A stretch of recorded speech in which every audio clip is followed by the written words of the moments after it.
Ligjërata dhe fjalimet të zgjedhura të Imam Aliut. Ligjërata e parë.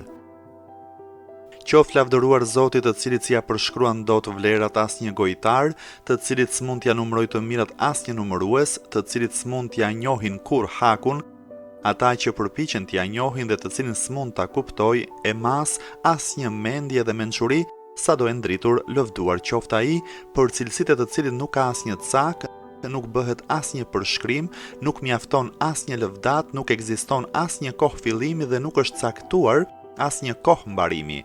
Ai e pruri i krijimi në qenie përmes pushtetit të tij, i lëshoi erërat nga mëshira e tij dhe e fiksoi dheu në lëkundje me anë të shkëmbinjve. E para gjë në fe janë dijet për të, përsosmëria e dijeve rreth tij synon dëshmimin e tij, përsosja e dëshmimit të tij arrihet me besimin në njëshmërinë e tij.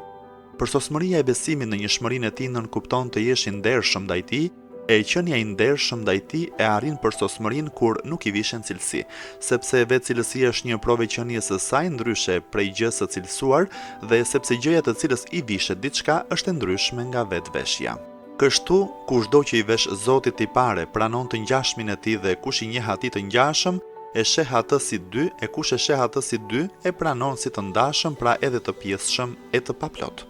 Por pranimi i paplotësisë së tij është si ta marrësh atë tjetër për tjetër, dhe ngatrimi i tij tjetër për tjetër kërkon ta dëftosh, por të dëftosh në drejtim të tij është njësoj si t'i vësh kufi dhe t'i vësh atij kufi do të thotë ta numërosh. Kush thot në çfarë është ai, e mendon atë të përmbajtur, dhe kush thot se ku është ai, thot se ai s'është diku tjetër, ai është qenie, po jo përmes ardhjes në ekzistencë.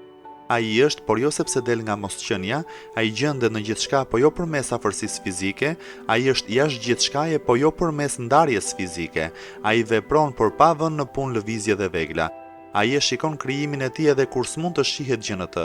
Ai është vetëm një i tillë që nuk ka tjetër si ai me të cilin ai do mundej të mbante shoqëri e të cilit do t'ja ndjente mungesën po t'i mungonte.